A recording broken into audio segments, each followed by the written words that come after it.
Hello. Today's interview for our Wednesday special series in August, we're talking with Joe Reed, who may be one of our most interesting guests to date. This interview might be the closest I'll get to being canceled. Hopefully we won't fly too close to the sun on this one. I'm going to direct listeners to a wonderful article in the Vegas Cannabis Magazine for a deep dive on Joe's biography. But I'm going to let him introduce himself. If I ran into you at a tall building in a big city, Joe, what would be your elevator story? We have 20 or 30 floors to go up. Depending on what I'm doing there is how I'd start the conversation because, I don't ever think about my life being that interesting until somebody brings it up. And then when I was reading over some of the things we touch on today, and I realized, I wear a lot of different hats and not just in business, man. So I would say the easiest way to explain it without turning this into a novel is that I'm a white kid grew up in the hood and lived pretty rough. Addiction was everywhere, literally in the house. Like I grew up with a meth cook father, and then education was not a priority. White kid in the hood, you're either on drugs, you're selling drugs, you're joining a gang, and you're doing whatever you can to fit in. And then I got into graffiti at a young age, and then that progressed into what I was doing with most of my time. And then I was breaking the law and getting arrested a lot as a kid and had no direction. And then I had a son when I was 17. And then luckily, by the grace of God, my girlfriend at the time's father was an entrepreneur, and he taught me everything from how to balance the checkbook to how to work hard. And he just busted my ass. And he said something that to me back then multiple times that I still tell people almost every day in consulting is that the world is designed to beat you up. And if you don't learn how to fight, then the other option is just to get your ass kicked. And just did a lot of growing up. I never stopped painting graffiti. I'm 46. I'm still painting graffiti. I'm not doing too many things that are going to get me put in jail. It's progressed into something else. But then if it's an elevator pitch you're looking for, if I'm there painting graffiti, then I'm just a regular dude that is painting a mural or something. Depending on the building, I could be the guy that's your cannabis consultant that's come in to basically save your company from turning into a shit show, or at least getting you through the shit show. And that's just a very short explanation on everything that I got going on. We'll dig a little deeper in here. I know you're a serial entrepreneur and you've been involved in a bunch of businesses. I'm going to try to list them here. And if I miss any, let me know. So chocolate, music, optometry, construction, cannabis, CBD, kava, and sushi. So did I miss any? Oh, no, you didn't. You missed some that are pretty irrelevant. That'll just be a bunch of filler in the episode. Those are the major ones. I have some rapid fire questions. I'm going to try to get to what makes you tick through these questions. The first one is, which of those businesses did you enjoy the most and why? Business that I enjoyed the most, I would probably have to say, man, believe it or not, that I enjoyed the most out of that is probably the chocolate. I was a kid that was selling chocolate door to door. I'd figured out a way to sell the most chocolate. It was a clever technique that I came up with. I'm still teaching kids in parking lots how to do if I try to sell me a world's finest chocolate. And I just enjoyed it because it was the first time in my life back then that I actually had money to buy school clothes and eat at McDonald's and stuff like that. And I think some of those principles I still use today. And I was 13 years old when I was doing that. Okay. What was the chocolate trick? The chocolate trick is a trick in itself that could be very useful, even though I'm dropping it on a podcast that might not ever get in the ears of 13-year-olds. But so I was selling chocolates, having a hard time. And there's an inner city program that would give you tickets to operas and Phantom of the Opera and Nutcracker and things. They'd give them to you if you were from a low income neighborhood. So I would take them door to door and I would try to sell the ticket for $50. And then when they didn't want to buy the ticket, I'd say, I really want to go to this. Would you help me buy a chocolate so I can go to this? And then they'd almost 100% of the time buy the chocolate. And I'm still teaching kids. Kids come up to me, and then I've had parents call me and say, oh, my God, that was such a great idea. You should write a book. And I don't even know if that's even legal, to be honest with you. These kids are I'm just trying to help the kids, man. It's a lower price point, so the price of entry is a lot easier. And then it's aspirational. You're making a kid's dream come true. I can see how that would be very effective. So what was the most lucrative of all those businesses? It's definitely been cannabis. Just as a side note, I don't smoke weed. I haven't smoked weed since high school. So I was in optometry. That's another life. And I got sick And then I didn't know what I was going to do. And this was 15 years ago. My adoptive father, the one that taught me everything about life, basically, he also was growing weed, growing cannabis. And so he said, why don't you open a dispensary? And I said, I don't know shit about weed. And so he said, there's a bunch of idiots in this industry and you're not one of them. And I started a business in cannabis. I struggled for the first year, and then I just started to pick up some traction, learn the industry, and realize it's way more about the customer service than it is about the product. And the product is important, obviously, but if you have the right product and you to stick out, it really is about service. And so then fast forward 15 years from now, we're a fully integrated cannabis company. We do everything. We even do things that you wouldn't think a cannabis business does, like merchant processing, security, in-house printing, and we're vertical. So you see me and you're like, he's just a weed salesman. And then you come to my offices and you're just like, oh shit, tattooed, crazy looking guy to some people is actually might just have his shit a little bit together. But it's 15 years, but it's been lucrative. Okay. And it's helped me get into other areas for sure, other businesses. All right. Out of those businesses and fields, what do you think helped the most people? Honestly, and this is going to be a controversial statement, it's probably my kava bar. 100% it's helped the most people. Like, it's helped a lot of people. And it's obviously like I was hurting some people, I feel, for a while because I was uneducated and probably dumb to some things. But I'd say right now, it's definitely become a safe haven for people in recovery. And obviously, like, I'll get a lot of shit for that, depending on who's listening to this. But I believe that to be true for sure. We'll dive more into that later. So last, what would you recommend to a young person? What business would you say they should get into? Door to door, knocking doors, selling something. Because if you think about it, like, there's not a business out there. Think about every business you drive by every day. Everybody's selling something. And if you want to learn how to sell something, and people will stray away from sales because of the shitty salespeople, the ones that are forcing something down your throat. But the idea, if there's something that appeals to a market, then someone's going to buy it. And it's just a matter of who's going to sell it. And so if you have to learn how to sell, like, period. And I think by the rejection of door knocking, like I said, I still apply principles to selling chocolate. People slam the door in your face, even though you're a kid trying to sell them a chocolate bar. I believe everybody should go out and sell something for a while and get the rejections, because then you develop tough skin. And there's not a shortage of jobs. Go door knocking. There isn't. Like canvassing, door knocking, because you need to face those rejections, make yourself tough. And that's a great job for a young person getting involved with the real world. Thank you for that. We could probably spend the whole podcast talking about the insides of all those fields, but at our core, we are a Quitting Kratom podcast. When did you quit Kratom, and what did your Kratom bottom look like? So this is like a windy road, man. So I got sober from alcohol. I was a bad alcoholic. I luckily had never gotten a DUI or really destroyed my life because I had the income to support my habit. I'm living with the wrong person, and I'm Ubering everywhere, taking car services all over Vegas, getting drunk. And I was just living the Vegas life, the degenerate life. But I had a cannabis business in 2 states, and I had some other things going on, so I could support the habit of not getting a DUI, and I could pick up the whole damn tab if I wanted to. So it was one of those deals. But I was also super depressed. And so anyways, I got sober. I met a guy that will definitely listen to this. His name is Jimmy. He's my sponsor. And somebody at my dispensary, I sat there drunk one day after I punched a valet driver the night before for not giving me my car and probably saving my life, and blacked out after that.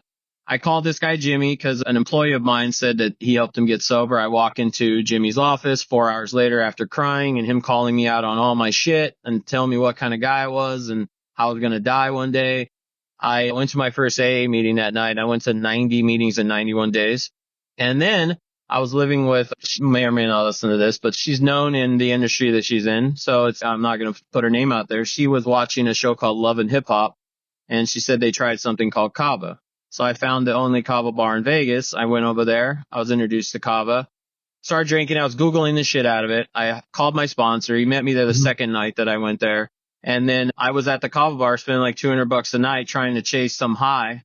But I can honestly say, though, I would have probably drank again because that addict brain of mine started telling me about a month in, you're good, dude. You can control this. Dude, you built all this. Like, you're this fucking amazing guy. My ego got in the way. So the kava was definitely helping. And then I actually felt like I was drinking too much of it. So then I actually started tapering off kava for a while. And that's why I have my opinion about kava, is because at one point I was drinking and I was like, do I even need this shit? And I just stopped drinking it. I didn't go through withdrawals or shit. I picked up for a little while. I picked up another, cause what do you guys call it? The whack-a-ball addiction. You know what I mean? Oh, Yeah. So the cool thing about it is that I jumped into exercising and I got in really good shape. And so the thing is, I traded my kava addiction. Everybody thought some people will think is bad for fitness addiction. And so then I was like studying every protein in the world and coffees and all these things that would help me at the gym. And then I went back to kava because people were right after the pandemic. Everyone was coming to Vegas again, even some people during the pandemic. And so then I didn't go to bars anymore. So then I went back to the same kava bar, started hanging out there. And then I ended up opening my first kava bar in Vegas and met my wife there and married her 3 months later because she was 3 months sober from alcohol. And so we would have something at the kava bar called Sober as Fuck Saturdays, and so we would have bands there and things like that. And yeah, but my kratom addiction. So where I found kratom was on an accident. I was in San Diego at a place and I knew what kratom was, but I didn't know really anything about it. Like I knew my brother, who is also big time in the fitness. He would talk about taking something called white kratom in the morning to get through his workouts. So my brother's in really good shape. So when someone says, have you tried kratom? I'm like, no, but my brother drinks this.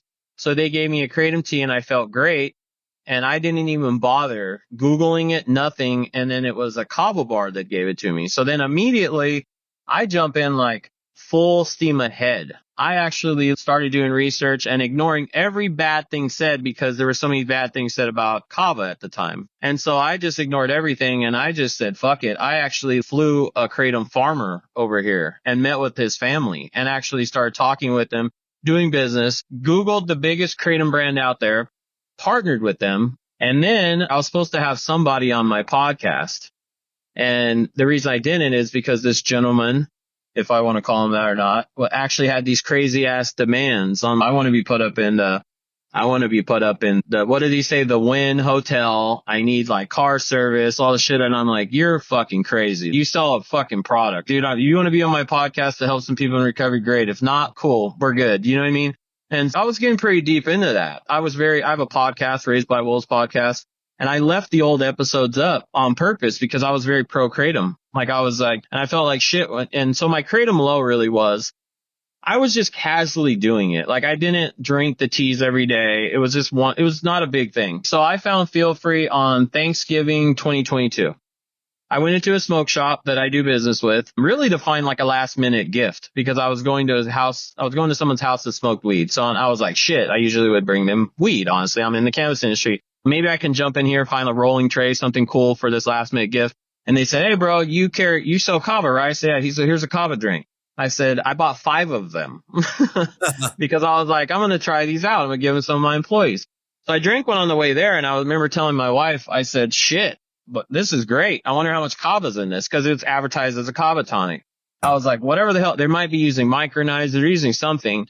And then my creative director, who will listen to this, he nerds out on ingredients. He goes, man, whatever this proprietary blend is probably dangerous. And I go, there's no way, man. As much shit as these other brands are getting for putting stuff in their product, there's no way this company would be, because I'm just dumbass at that point, just trying shit. And that progressed and hit a low the next year I was a whole year just ramping it up. And I wasn't even thinking about the money because like I said, fortunately, or maybe unfortunately for me, $120 a day is not going to put me into bankruptcy. So the thing is I was just going into smoke shops, buying it because I was stopping here, stopping there.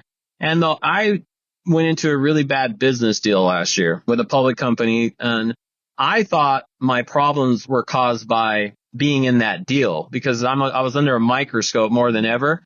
So I was attributing like my sex drive, my losing weight, stress levels, hair getting thinner. Everyone's, dude, if you don't chill out. And I said, the only thing that helps me is these fucking creative things, not these kava things. It wasn't until I reverse engineered one of them through my lab. And I said, what's in this? I go in to the lab and my lab guy says, how many of these are you drinking a month? And I go, I'm drinking like 10 of those a day. And he goes, how are you still standing here? And he goes, there's the equivalent of about 25 teas in this. And I go, what the hell? He's all, they're definitely using extract. And then they're definitely doing this and that stuff that my lawyer said not talk about because we got this whole shit show about to start. And I was like, what the hell? I got in the car that night, recorded my first YouTube video to hold myself accountable that now I was about to go through some shit. But I never, ever thought that withdrawal was going to happen like that. And the whole time I was pissed. I was just really upset. And so obviously we canned the whole idea of doing that. And then my low really was honestly having to come clean to my wife, who's a recovering addict, and saying, I'm about to go through some shit. And she said, there's no way. And then she sees me like hurting on the couch, struggling. And then I started realizing like all these dumb decisions I made in the last year, I couldn't stay focused on things. I couldn't see a project through. My car was a mess. My freaking office was a mess. And I'm a really clean person.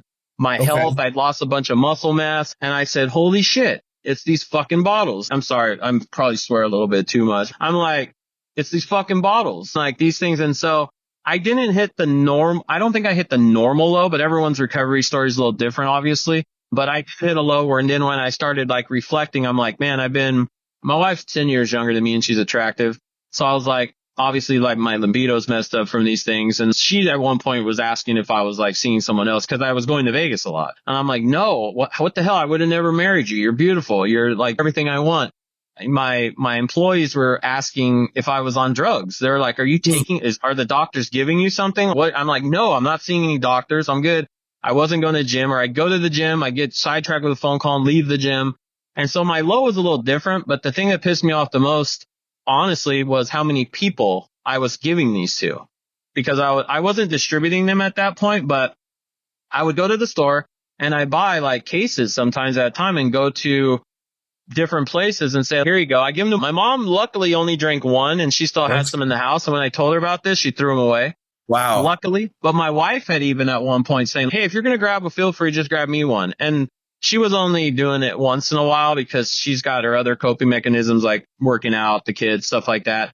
But I was like, it was getting like to a point where like my wife would get in the car and she'd move one of my cars out of the driveway and she'd like the damn feel free bottle rolled out from underneath the seat. And so I was pretty pissed and I was just mad about the money, the lack of attention. And then now I had a whole new issue. I had to help friends get off of feel free. And so I was like sponsoring people, and still am, like 20 people. A lot of them now are in the WhatsApp group, thankfully, and they're in there.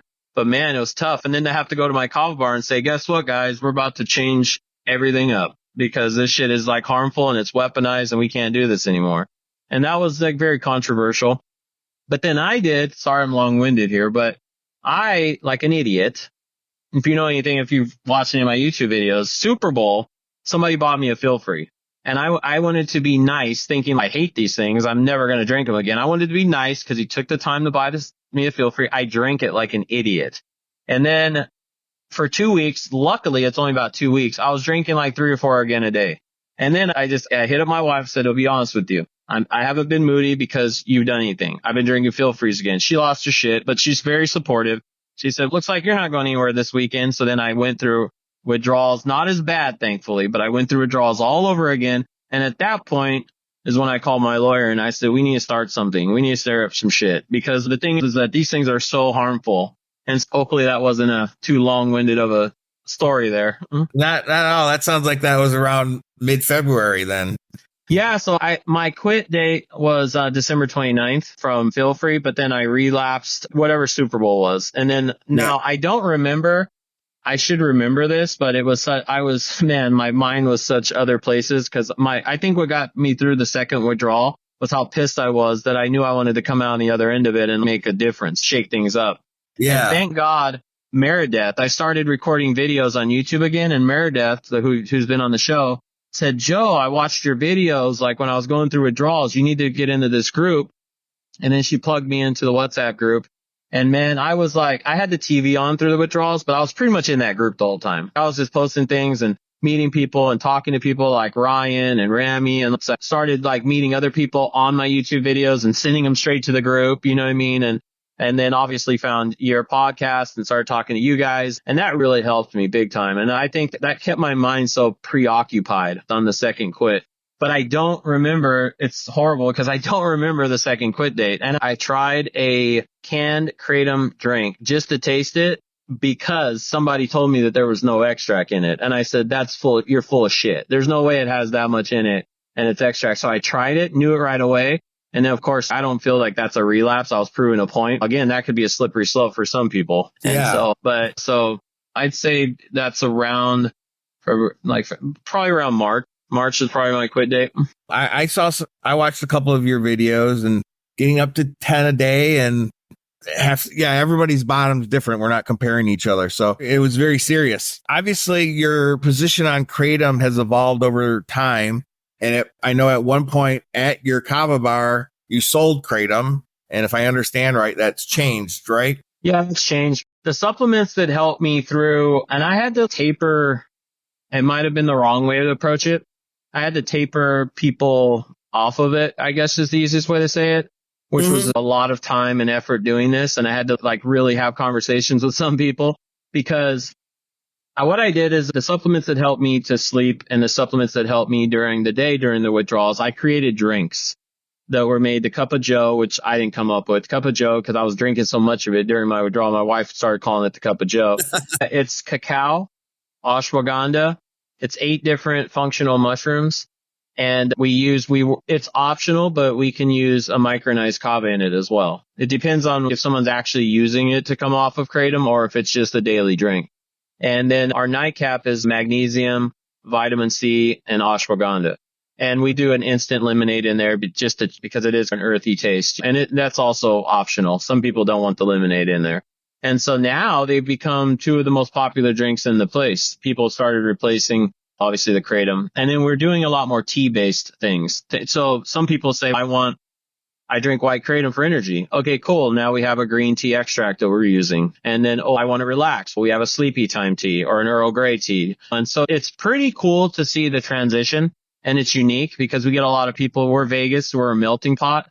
So we actually get a lot of people that are tourists and they're like, what the hell? This is weird. You know what I mean? But then they try and they're like, wow, okay, I feel better. I feel clear headed. Or people say, yeah, this kind of does it for me because obviously the magnesium will relax you, but who knows? Obviously you can build dependence on anything, but I'd rather give somebody magnesium than Kratom extract. There's lots of things that are habit forming. It seems we're on the same page that Kratom is in a different category than kava in some of these teas. Where's your kava bar in Las Vegas and what's the atmosphere there? It's pretty cool. My wife calls it my man cave. It was formerly Ninth Island Kava Bar and it was very Polynesian themed. And I respect Polynesians obviously for what they've done for kava and I just respect them overall, just the culture. But I turned it into basically, it looks like a smaller music venue at this point. The vibes are there's some graffiti in there. Nice graffiti, not like, what somebody thinks they see on the corner, but we have a bar. It's not a big bar. We are going to expand that out. We're just waiting for some health department stuff. And it's just, if you go in there, it's just got some really cool vibe. It looks like a smaller, some people say it looks like a hookah bar. Other people say it looks like just a smaller bar, coffee shop.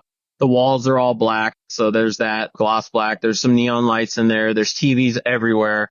There's some games in there. And so a pretty chill vibe. It's in Vegas off of Rainbow and Russell for anybody that knows Vegas. So it's not really on the strip. It's a couple miles away from the strip. It's my place. So obviously, I like it. It is a cool place. It's a cool place to hang out. Yeah.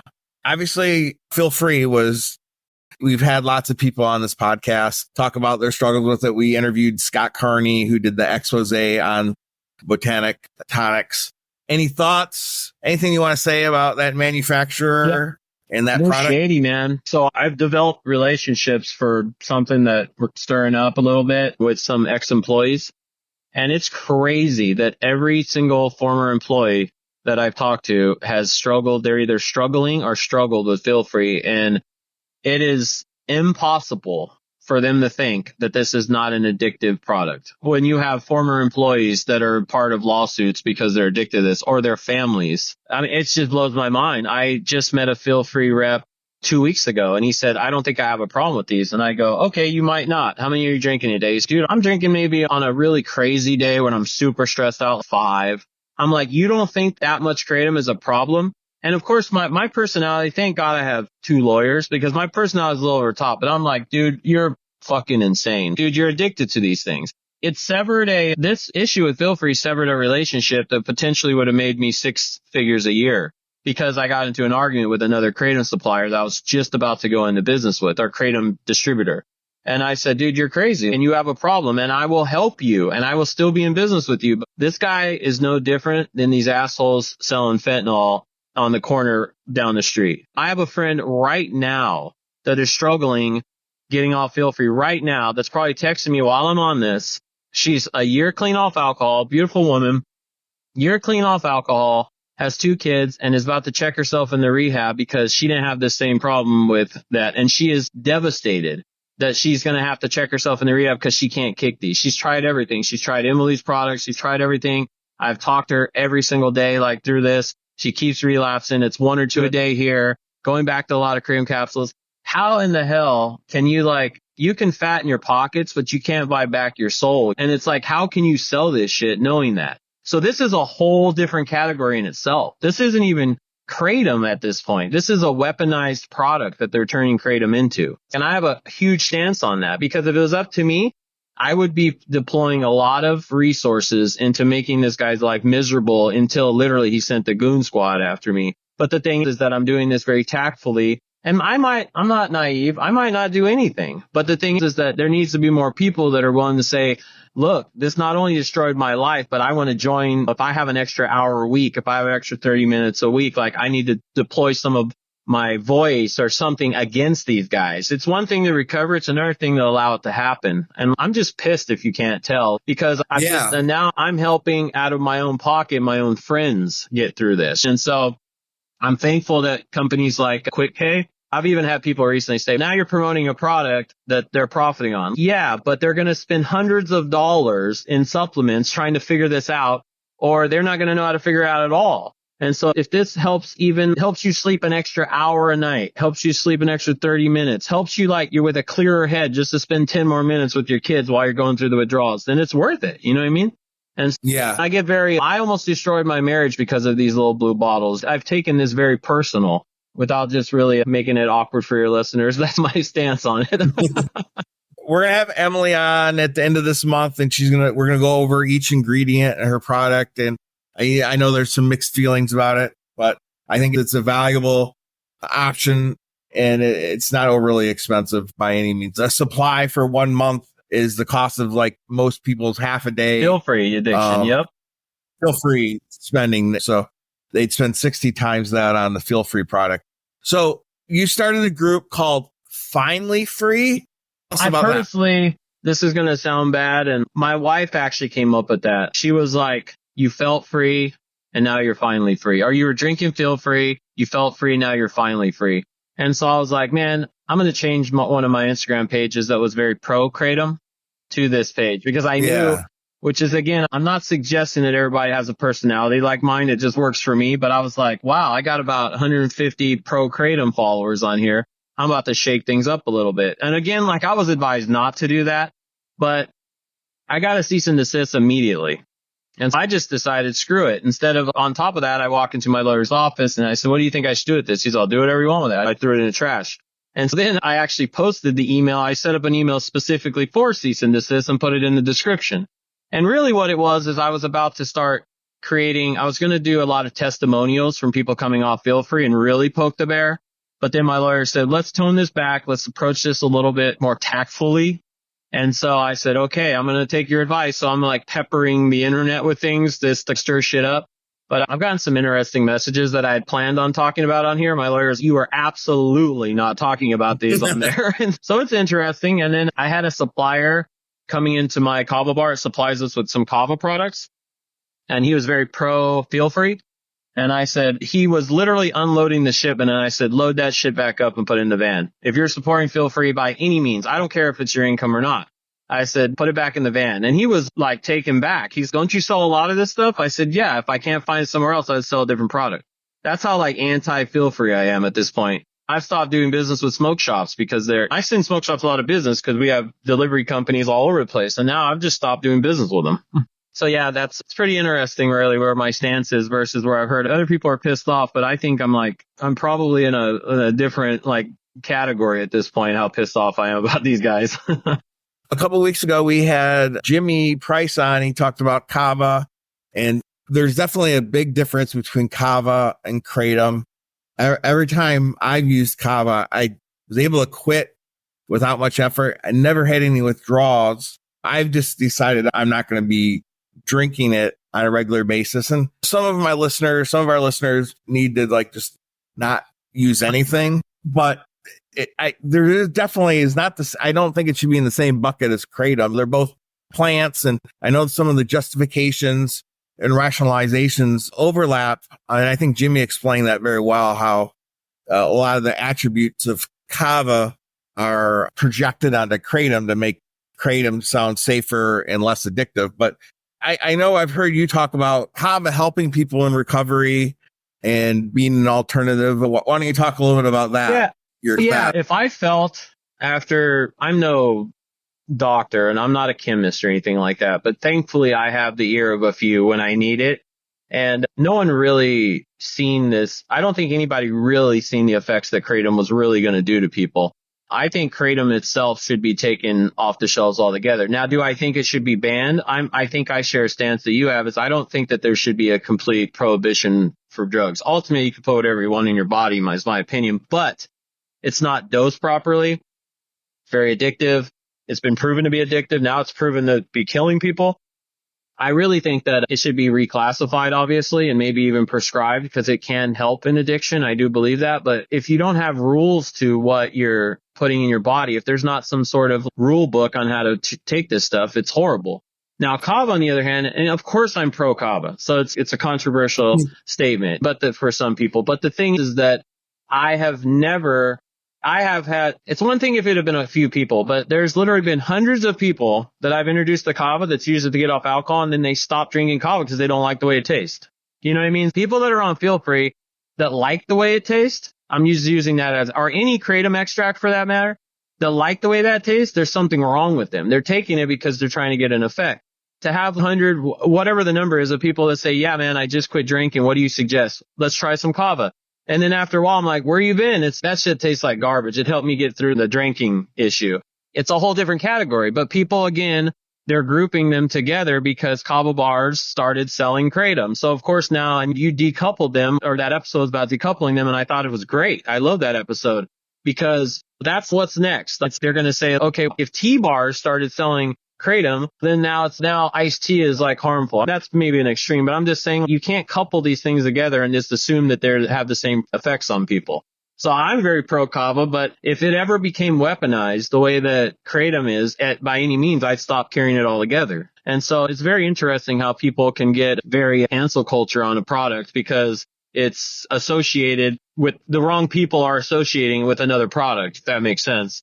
You have a charity too. Raised by Wolves. It's spelled weird because I do have a graffiti background, so we don't spell anything right. And so it's I see that now. It's Raised by Wolves. And on the front window of the kava bar, it says if you're struggling with addiction, and it has all our links. The reason I took the website, I think, is still down is because we're switching it into a 501(c)(3), and I didn't want anything that I had said on there to put a hindrance on the switching of this. So I just temporarily took it down. And on top of that, I had some pro-kratom things on the website that I wanted to remove. We help with scholarships. We've helped over 100 people get scholarships. I partnered with a few people they're in the recovery space, but they can't really talk about being in the recovery space because of what they do for a living. Cannabis, for instance. One guy owns a bar but doesn't drink, which I think is very strange. And then my sponsor. And it really just developed out of, I started seeing people struggle, like friends of mine that I didn't really know what to do. So then I just started reaching out to places and I said, we can get them a bed, but they either have to have insurance or they need to pay for a scholarship. So I just started putting together something to help people. And then obviously we started the podcast. Excellent. Raised by Wolves. Thanks. I totally can graffiti. I can visualize that now. That name came up because I was painting graffiti. I was painting a mural with two buddies that just recently had gotten sober. And we were joking. And we were talking about starting a graffiti crew with sober guys, just joking. We're all older guys. We're not starting crews, but I was watching that show Raised by Wolves on HBO and I was like, that'd be cool. So I wrote it on the wall next to us, spelled the proper way.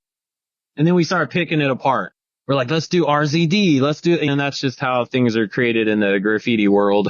What advice would you give somebody that's struggling with addiction, but looking to turn their life around, but they've already started the business or they want to start business? Any special advice you give somebody like that? Woo, man. If they want to turn their life around, honestly, there's a lot of sober people out there, people that have gone through the struggle, that I'm going to be completely honest with you. Find something, and I've given people this advice, and I got a couple family members that have taken it. I got friends that have taken this. Find somebody doing something that you want to do and go volunteer. Be their best employee, even if you're not getting paid. Because eventually, if you show up early, stay late, get coffee, make copies, do whatever they need to do, and you're doing it for free, like then eventually they're going to see the value, and they're either going to mentor you in that field or they're going to bring you on as an entrepreneur, like somebody to help them with their business.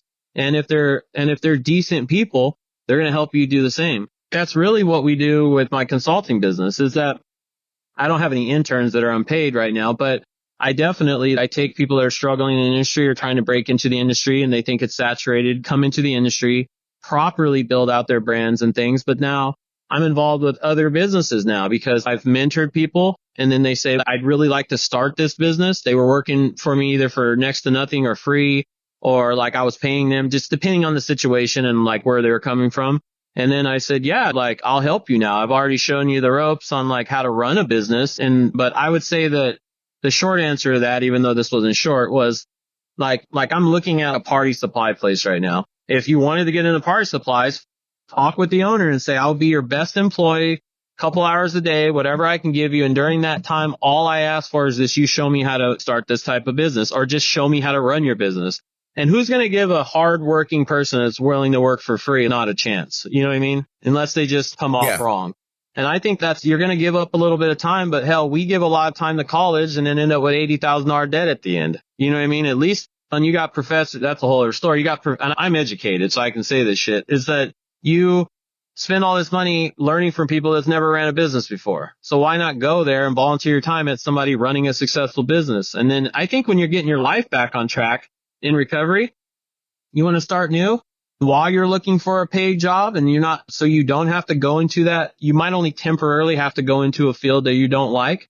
Go find a field you like and do exactly that. Just volunteer your time for a while. And then you have a better shot of actually understanding how to run that type of business or work in that field. Got it. Switching gears and to talk about public policy, do you think there's any way that the kratom industry itself could self-reform and solve these issues through kind of industry self-regulation? Absolutely. You had a really good episode on. Last episode I listened to was the harm reduction episode. And I believe that this falls in harm reduction. Obviously, I think that it's debatable with feel-free and extracts, but I think kratom has a place in the recovery world. But I do think that there needs to be, I know this is crazy to say, this needs to be in a place that's almost like replaces, like when you're tapering off stuff, there's Suboxone, there's these other things that you taper off harder drugs. I almost think that the titration off of those things need to end with kratom and then just end altogether, but not 40 grams of kratom a day. No, wing them off like those drugs with kratom. Because if you watch the Raised by Wolves podcast, that's a shameless plug, JC Coates, a partner of mine in cannabis, he was told he was going to be on methadone his whole life. He winged himself off of methadone with kratom, but then quit kratom on his own and went through those withdrawals knowing that was going to happen.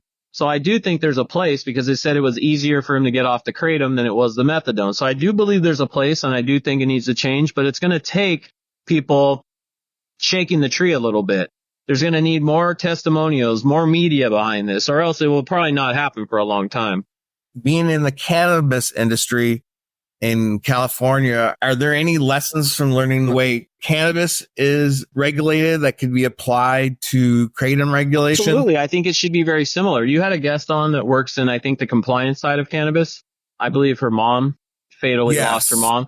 She really struck a nerve with me when she said that it should be regulated like cannabis, because I believe it should. I believe that I believe cannabis is not as harmful. For people to say you don't withdraw off cannabis is bullshit, like in my opinion, because there's people literally you would think they get moody if like we open 3 minutes late. And so there's definitely issues there too, but I'm glad that it's at least regulated. As crazy as that sounds, because I actually didn't want this regulations that we had at first, but I think kratom should be the same thing. I think it should be against the law to sell people more than basically they're prescribed, or more than a legal limit, honestly. And I don't know really what that looks like, because I'm not a policymaker, but I would support anything that would help people like not abuse it the way that they're abusing it.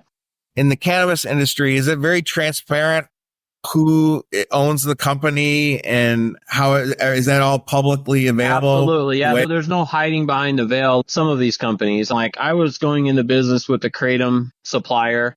And the whole time I thought the guy I was talking on the phone that said he ran the company was the owner until we sat down at my kava bar and actually started talking. And I said, but you're the guy behind the curtain. And that should have been a red flag just in itself. What are you hiding if this isn't harmful? And that was interesting. But yeah, in cannabis, we were very transparent with ownership. Obviously, my corporation owns my cannabis company, my personal corporation, but I'm not hiding in a Delaware company or anything like that. They wouldn't even allow that. And I own multiple licenses. So when people say, it's funny because I can say now, I said, look, if you don't trust me to do business with me, I'm not hard to find. Like I own all this shit and I'm pretty easy to find, which being outspoken isn't always the greatest thing. But yeah, definitely kratom should be regulated that way for sure. What does it take to get a cannabis license? Depending on the license, it takes about $250,000. And so that's the first barrier of entry that's a problem, unless you're leasing a license or working with a licensed company. But it takes a background check. You can't have any crazy things on your record. If you do have something on your record, it can only be cannabis related. And that's a whole category in itself. And it just takes, honestly, unless you have the right person to mentor you in the industry, I wouldn't get in the industry. If I was doing this all over again, if I didn't have a coach or a mentor to get me into the industry, I wouldn't do it again so there is some issues. I think that they did that wrong too, obviously. Whatever. It's tomatoes at this. I either learned how to pivot and work in the industry that I'm in, or I would have gotten out a long time ago. One last question about this. Is there still an underground market for cannabis, even though it's licensed? Oh my God, that's a whole other topic. The whole industry is still ran by, transparently, I'm not in the illicit market. Like I have way too many things to lose at this point. But the market is very much still driven by the old market. It's just everyone knows it. Not a lot of people are talking about it. And people are talking about it more because prices are still dictated by the black market. Product is still dictated by the black market. It's without going into too much detail. When prohibition ended for alcohol, it took 20 something years for it to actually become organized. I think cannabis is going to be about the same thing. Because what they really screwed up doing is taxing us total with 3 different taxes, 32.5%. Because if you got to add 32.5% on top of the price of an eighth of cannabis, and your homeboy down the street's got just as good enough weed, but it happens to be in a baggie, and you're not really caring about the testing of that. On top of that, a lot of stuff that's tested, they're testing black market shit now too. You're going to go to your homie down the street in a bad economy and buy the weed before you go to the dispensary. Thankfully, we don't rely on retail sales as much as we used to. We're doing other things in the industry. But I could see why a lot of operators are still very much heavily in that market, for sure. I just don't want to. I know there'll be a lot of unintended consequences if you did sell kratom in a model that resembled the cannabis industry. There'd be these issues about the cost of entry would be exorbitant, and if they overtaxed it, things like that, and there'd still be kratom sold underground. I got a whole family that I apologize, I didn't mean to cut you off, but I knew I'd forget this. The family that flew over here told me that in Indonesia they're actually cutting kratom with other plants, and it didn't make sense to me because you can buy kratom at $30 a kilo if you're ordering it straight from the farmer. And he said, Joe, what you don't understand is that $2 here and there isn't a lot to you. It's a lot to us. But you don't even know you're even getting kratom. You're getting kratom, but it's cut with something else. It's cut with tea leaves. It's cut with plants that resemble the taste of it. But you really don't even know when you're walking into a place and you say, oh, that brand's cheaper than that brand. You don't even know what the hell you're buying, really. It's like you're getting cut product that you think is helping you. It's not only hurting you because of the kratom, but it's probably hurting you in another way because you don't know what's in the kratom. So that's pretty scary. There could be pesticides. There could be some heavy metals. There's a lot of issues. So I was wondering, $30 a kilo. What kind of markup? I know you don't sell it anymore, but you can sell a lot of tea there, right? That's a pretty good money maker, right? We were selling a quad of kratom, and we were selling it for $9 for 16 ounces. And the profit margin on that is about, if we lost product, because we would throw away product the next day if it wasn't sold. If we lost product, the profit margin was still over 200%. And of course, that's enticing to a market like kava, where not a lot of people know what kava is, but they know what kratom is. Kava bars, I don't want to say they were forced to do this. They could have pivoted a different way, obviously, but it was a very easy tie-in to kava bars because we have a very high profit margin product.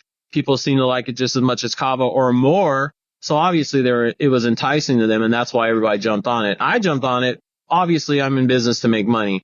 But I jumped on it because there was all these people that I met that were like, dude, like I wouldn't be able to. There's a clip that went viral of me talking about this that I felt like shit later about. I had to apologize to a bunch of people in the comments, even a lady that lost her son, which might even been the lady that was on your podcast. I went back in there and spent 2 hours apologizing to people in comments, and I left it up. But the thing is that as soon as I figured out what this was and it's my fault, I should have done it before, started figuring out how harmful this was, I had to do something about it. Unlike some people that are in the industry that know they're hurting people, I knew it would affect my income. But oddly enough, it didn't really crush things. It slowed things down, but we've got people that are enjoying the new drinks, and they're not. I had a friend of mine that went to Colorado that drinks the Cup of Joe like every day now.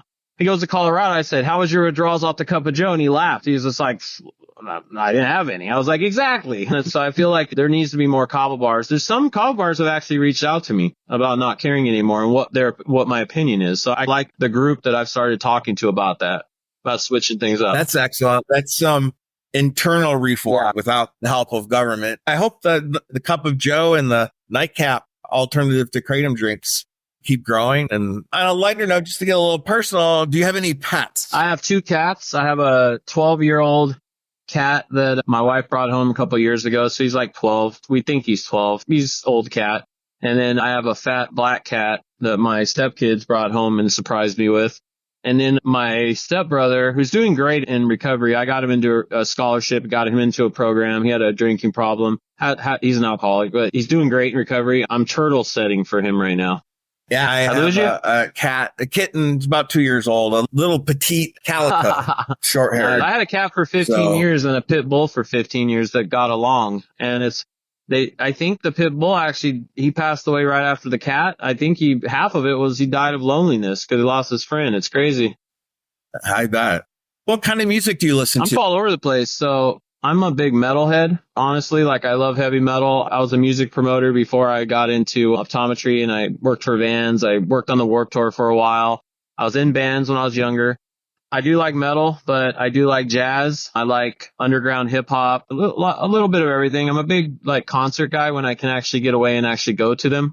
And I'd say, man, at this point, I like country. Man, I like a lot of stuff now. Used to be a lot of metal and just like rock music and some underground hip hop, but now I find myself listening to, I don't know, Jason Aldean, and I don't know, like even Gwen Stefani's on my playlist now. It's like a weird playlist now that I've gotten older. Do you ever have music at your kava bar? Tuesday, we had a rapper from Boston that's on tour, and he's a buddy of mine. He swang by the kava bar and did like an intimate set with us. And then a buddy of mine, we actually have a stage there at the kava bar. We do a lot of open mic stuff. We let people like local musicians come in with their guitar or whatever and do open mic. And so, yeah, we definitely do that. I have a lot of signed music stuff up, signed stuff by The Cure. I know you'll like this. I don't think he'll say anything if he ever heard this. I don't even know if he'd hear this, but the drummer of Grateful Dead comes to the kava bar. He has a residency out there right now. Yeah, it's funny because I let people vape in there. Maybe that's not a good thing to say. And I saw this older guy because I like Grateful Dead, but I'm not a huge fan. I saw this older guy sit at the bar one day because he drinks kava. He said, "Can I vape in here?" And I said, "Yeah, go ahead." And then he breaks out like actual concentrates. "Oh, no, you can't do that here. If you just have a vape, that's fine." He sees the guitar signed by Yellow Wolf on the wall. And he goes, "You guys musicians?" And I go, "Yeah, we're musicians. We got music there." He's like, "I play in a band." I said, "Any band that I know?" He's like, "Grateful Dead." I said, "Bullshit." And so I Googled him. I Googled Grateful Dead, and I'm looking at the guy like, holy shit. And so he has a residency out there, and I didn't tell anybody that was him, but now a few people know, obviously. So I don't know when he comes in here. He doesn't have, but he's been there a couple times. So it's pretty cool. Yeah. Any Grateful Dead adjacent story I get into. He told some people about the kava bar, and during their shows a month ago, there was people in there waiting for him. Like Deadheads in there waiting for him all day. I was like, I don't know when this guy comes in here. They were telling us about kava. So it was like funny. Yeah, they're playing at the Sphere. Yeah, they have a residency there. Maybe it was Jay Lane is the drummer. Yeah, he's a younger guy. Was it an older guy or a younger guy? I don't to be honest with you, I'm not that big with, I don't know their names. Like I Googled them at the time just to see the face. I was like, drummers are Grateful. I said drummer Grateful Dead. It came up. And how little I knew about Grateful Dead at the time is that I knew that they were a Dead and Company. I didn't even know John Mayer was singing for them. I was like, wait a minute, like, why are they here? But yeah, it was interesting. And then he came in another time and I just said hi. And as much as I want to tell people like, hey, you know who that is? Like you could tell he was just trying to be super low key there. He was just there to have some kava and take off. So if it's a senior citizen, it's definitely Mickey Hart. Jay Leno's more in his 50s. They're both, they have two drummers when they're composed to that Dead and Company. So let's see. Couple last questions. Do you have any advice, your top advice for somebody who wants to quit kratom, kick kratom?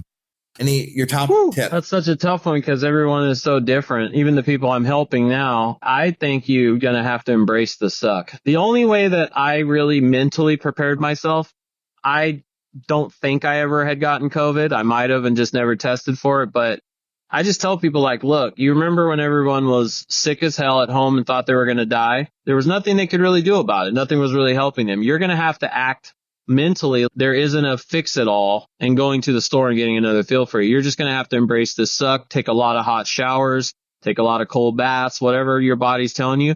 And you're just going to have to hunker down and get somebody to mentor you through this or sponsor you through this is the biggest thing. I'm thankful for Noah, actually. I think Noah is obviously because I found Noah's videos during my quit.